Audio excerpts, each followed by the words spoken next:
Okay guys, so I know we already did a Nightfall guide yesterday, but even as we were like uploading that video, my fire team and I were already going through all the different strategies we wanted to try. Now, if you're looking to just purely get through this Nightfall in like sub 40 minutes safely, then by all means, run what we were running yesterday. Double Ursa Furiosa, literally tank everything. Yes, it takes a really long time, but for the most part, it keeps you safe. Today's strat though, is gonna be how to optimize your runs. Now, the fastest we have done this Nightfall so far has been 21 minutes, 19 seconds. I do think it is possible we could get sub 20-minute runs, meaning this might not be the final video on this Nightfall this week, but we started to average 21 to 23-minute runs for this Nightfall with the right combination. Essentially, fellas, we have dropped our defensive strats and have gone completely offensive. We are rocking 2 Chaos Reaches alongside a Revenant Hunter, which is what I'm playing. Les and Bombad are both rocking Geomax, and I'm actually taking advantage of a number of things. So let me just go through what I'm rocking here first before we get into the Nightfall, because just as important as our setup is, where you place yourself in the Nightfall is equally as important, especially in the boss room. There's actually places in the boss room where you could cycle around where the boss can't touch you, or at least it's more difficult for the boss to touch you. But for my Revenant Hunters, everything you're seeing on the screen in front of you, Grim Harvest, Winter Shroud, Dust-Filled Grenades, and these combination of fragments being Whisper of Hedrons, Whisper of Bonds, as well as Whisper of Durance. All of these things combine perfectly well with the super and these artifact mods. One of them being Glacial Inheritance, defeating targets with your stasis super, refund super energy, and equally as good, if not better, is Resonant Siphon. Gain stasis ability energy whenever you or a member of your fire team stuns a champion. Now, the reason why we're doing all this, as well as rocking damn near max intellect, is we're trying to get our super out as much as we possibly can. And that's actually because Bombad and Les both are rocking the class artifact mod Focusing Lens. Their light class abilities will do bonus damage to combatants affected by stasis. So my job as the Revenant Hunter is just to distribute as much stasis as I possibly can. Dust-Filled Grenades, Revenant Super, and really Silence and Squall is really the best way to do it. It's got such a huge radius, it travels, it constantly freezes. Upon popping my super, immediately either Bombad or Les will pop their supers and everything is easy cleanup for the most part. Champions, they're kind of thick. You got to put a little more effort into them. But as far as like all the annoying ads, yes, Chaos Reach easily cleans everything up from afar, while Silence and Squall or whatever stasis abilities I'm using are consistently locking targets into place, as well as providing buffs to both of my teammates. Another change that I made, Aeon Swifts. We've talked about it in the past, and still very, very good, and a top tier exotic in Grandmaster Nightfall, Sect of Insight. Essentially, guys, when you finish an elite, you generate special ammo for your fire team. But if you finish a boss or a mini boss, you generate heavy ammo for your fire team. Now, what falls under that category is, of course, champions. Upon finishing a champion, you'll be able to spawn heavy ammo for your fire team members, which is extremely beneficial. Now, unstoppable champions are in this Nightfall, and there's a bunch of them, which is why you definitely want to take advantage of the Charge with Light mod, Reactive Pulse. Not necessarily to get charges of light, but to take advantage of that secondary benefit, gain an overshield while performing your finisher. Sometimes, while you're in the process of like finishing an unstoppable, they'll explode, and you can't die if you don't have this overshield. Reactive Pulse will keep you alive in those situations. No, you don't have to be charged with light to actually have this active. We misspoke last week when talking about it, but I am taking advantage of mods, things like Powerful Friends, Radiant Light, and notice right here, I'm actually rocking 2 concussive damners. You don't have to do this. You can rock just one. I think Bombad and Les both were rocking like a concussive dampener with like solar resist. Either way it goes, whether you're rocking 1 concussive dampener or 2, rock one of these. We actually found you could survive the purple heavy attack from the boss in the boss room with a concussive dampener mod. And to add on some extra survivability, Protective Light is what me and my entire fire team were all rocking. And whatever means you want to use in order to gain those charges of light, whether it's taking charge like I'm rocking, Charge Harvester, there is a number of ways, some easier than others, to gain those charges of light. But I highly advise for anyone going into this Nightfall, invest in these mods. By the way, Powerful Friends is being sold today, March the 31st. Go see Banshee, guys. Now, Bombad and Les both rocking Geomax with Chaos Reach. Bombad was actually rocking Izunagi's Burden. Now, Now, me and Les were still rocking Anarchy, but the reason why he was doing that was he was rocking a Void rocket launcher. Tomorrow's answer. There's some other Void rocket launchers that are arguably even better. Royal Entry is a really good rocket launcher if you've got a good roll of that. I think Bad Omens is another one. You know those interceptors in the garage that are super annoying? Essentially, placing one of these rockets on them will destroy them, at least for the interceptors on the left and the right. Now, the one in the back, you got to put a little more effort into that one. And I will say the one in the back, don't even try to shoot him out of his seat. He is the most annoying interceptor, and I highly advise just put Anarchy shots on that thing, shoot rockets at him, whatever you need to do to kill that guy. But overall, in terms of what everyone else was rocking in my fire team, mod-wise, everything was pretty much still the same. The only difference was actually Les was rocking a couple of mods here. One being Sundering Glare, where rapid precision hits against distant combatants weaken them for a short duration. This is a really nice debuff that you and your entire fire team can take advantage of. I wasn't able to rock it because I'm too tied up with my stasis related mods, but I will say having two teammates rock this mod really helps here, on top of course, focusing lens. And this will enable you, especially in that boss room, to have both a debuff and a buff when popping your super on ads, on the boss, whatever. And what's so good about me rocking Aeon Swifts, throughout this entire process, there is no conservation of heavy. For the most part, especially if your teammates are rocking scavenger perks for their associated heavy or special, you will be supplying them all with ammo. It's very important, whoever it is that rock Aeon Swifts, and I do recommend being your hunter, as they're a little more elusive on the battlefield. They can kind of avoid gunfire. Don't go out of your way to get the finish off on a champion, but at the same time, if you find yourself in a situation where there is a champion that you can like lure to you, that you can single out, or that's just alone, you might as well finish them off every single time and provide ammo to your fire team. Now, let's go through exactly how we were doing this Nightfall. Starting from the very beginning, nothing much here has changed. We take the turret out.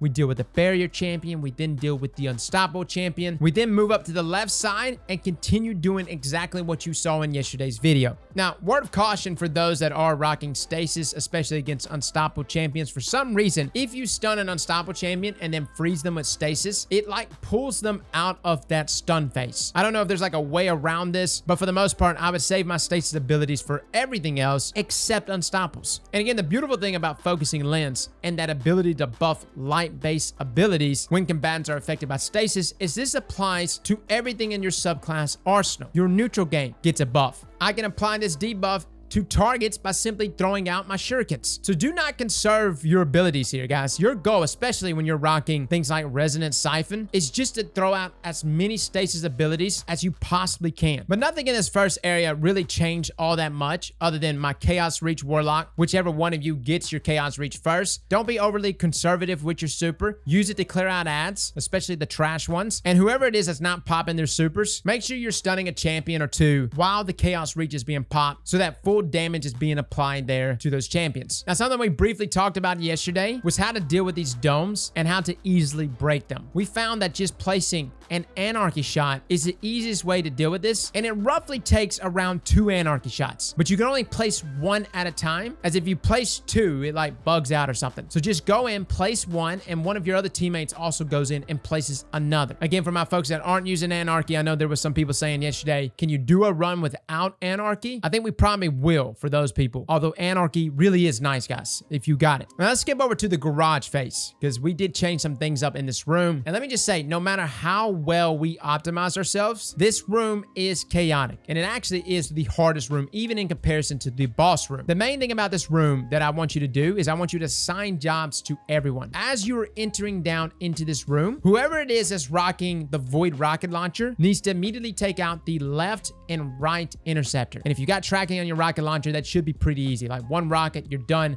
Walk away. The second person needs to deal with the sniper on the left and on the right side. They are on those platforms above. Upon dealing with both of those, though, all the ads should be spawned in or getting in the process of spawning in. My Revenant Hunter needs to pop his or her super into that mess of ads. Go ahead and apply Silence and Squall and Stasis abilities to everything, and then the Geomag Warlock essentially cleans up all these ads. Now, I wouldn't necessarily burn your super into a single champion. They're thick. They take a lot of your super energy. The goal of this right here here is just to clear all the trash out of the room. That way you can focus on those single targets. If done correctly, and I know some ads are still spawning in, you're still going to have dogs come in and a couple cabals still filtering in throughout this process. But if done correctly, most of the trash ads will be cleared. And the only thing you're going to have to deal with are the yellow bars there in the middle, as well as the champions. And again, there's no rush here. Like even throughout this, even though this was our best run, is like 21 minutes or so, we were not rushing, especially this room, because if you overexpose yourself and you get into a situation where you die and your teammates can't get to you, you lose way more time versus everybody just playing carefully here, taking your time and methodically taking out each one of these champions. And I do suggest calling out a champion to focus on, because even we made a mistake a couple times where we were all like looking at different champions and they were all just getting their health back over and over again, and we ended up wasting all of our ammo here. Now, the second phase of this room is, of course, when the 2 tanks spawn. There's a lot of different ways to handle this. One of the best ways we found is I would actually just throw a stasis grenade in the general direction of the tank. If it lands, wonderful. You can even just throw a shuriken or even your super. Les would then proc Sundering Glare on the tank by rapidly hitting one of the legs. And then after applying that debuff, as well as one of the buffs from Focusing Lens, one of the Warlocks would pop their Chaos Reach. Normally, it would take out a tank. And if you pop your super when the tank is like close to half health, if not a little less, you can actually clean up the tank as well as a couple of other ads with a single Chaos Reach. I will admit, this entire process, this second phase of this garage room is hectic as hell and arguably the hardest part of the entire Nightfall. Again, no matter how many times we optimize our subclasses, our synergy, our mods, whatever, this part right here is still hell, just purely because of the sheer amount of ads that are coming at you. But stay in cover, take out the ads, especially the snipers on the left and right. And even if you leave one tank up, because we actually found that the champions themselves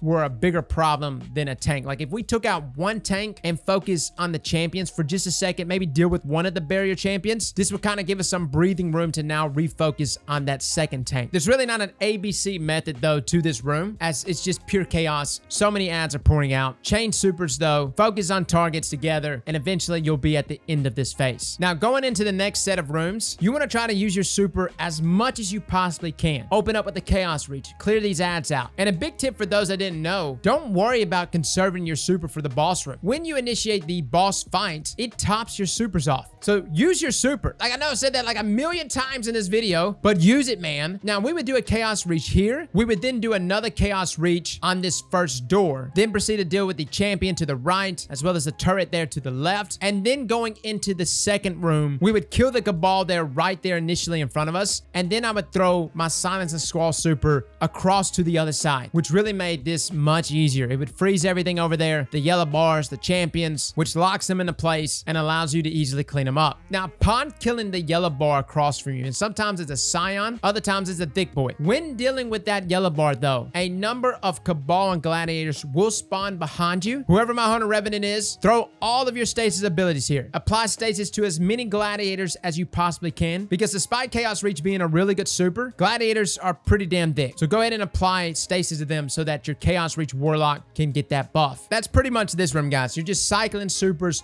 one after another. Get a couple finishes off, spawn some heavy ammo or special ammo for your fire team members, rinse, repeat, which actually takes us to the boss room itself. So you know how I said a second ago that upon initiating the boss fight, you top your supers off completely? What I actually did here, and it worked really well, was I would pop my Silence and Squall super right where the boss would be landing. Les would immediately activate the boss fight, and the boss would actually spawn and then land right there in my Silence and Squall. No, it doesn't do a lot of damage, but it does do some damage. Plus, you get a free super here. Now, we actually found that cycling around the room was the best strat. Instead of starting by the entrance, we would start pretty much where the boss comes out of, right there by the side. Now, as we begin to do damage to the boss, ads will spawn, and they'll pretty much spawn right on top of us. Throw your dust-filled grenades down, lock them into place, use a super if you have to. There's kind of a lot of things going on here. Just make sure you don't forget about the orange tracking balls. They will wreck you. For the most part, the purple ball, that's that like insta-kill heavy attack from this boss, you can kind of dodge due to those barricades in front of you. But the orange balls,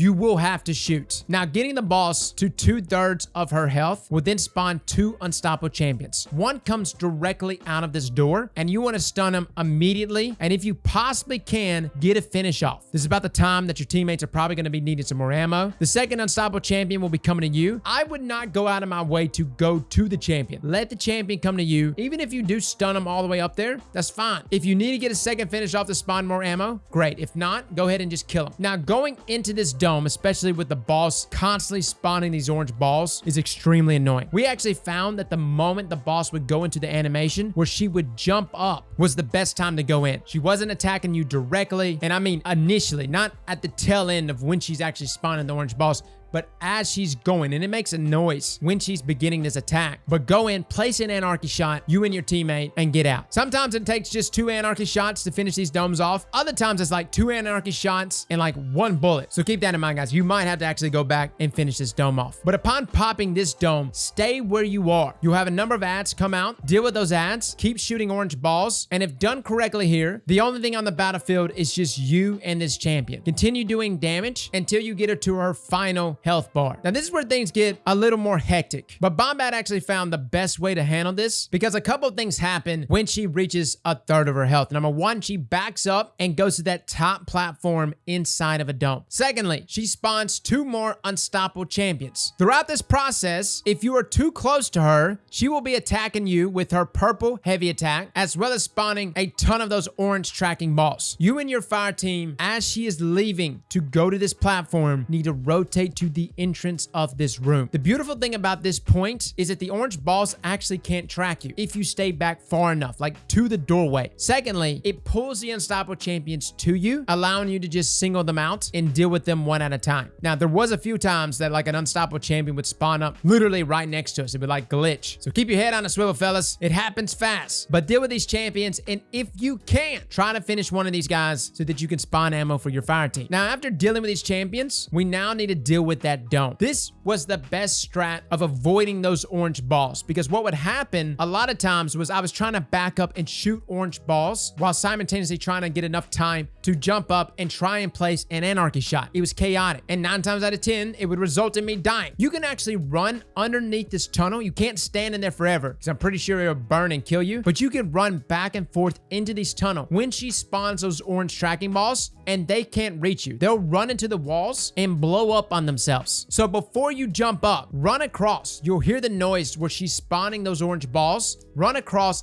let them explode on themselves, and then jump up and place an anarchy shot and run back through. And if you mess up on your anarchy shot, no problem. Just run back through that tunnel and jump up and try and do it again. This right here, guys, saved my life so many times. And we didn't discover it until today, which has made avoiding these orange tracking balls a lot easier. And again, we tried things like invisibility yesterday, but those orange balls can still track you while you're invisible. So just run through that tunnel area side to side to avoid those orange balls. Now, upon popping this dome, you'll be in the final damage phase. And this is when you just want to let rip everything. Every super you've been hanging on to, pop that Revenant super, get a Chaos Reach out. I do advise in this moment, though, to not get too hung up on the boss herself. Look at the ads, clear the ads. Whoever's rocking Chaos Reach, you may even want to consider clearing the ads before focusing up on the boss. If done correctly, though, the only thing left on the battlefield will be you and the boss, and she should have just a little bit of health left, and that's it, fellas. That's the guy, man. That's our optimal strat. We've done this setup before in previous Nightfalls. I was concerned considering how much damage everything does in this Nightfall, though,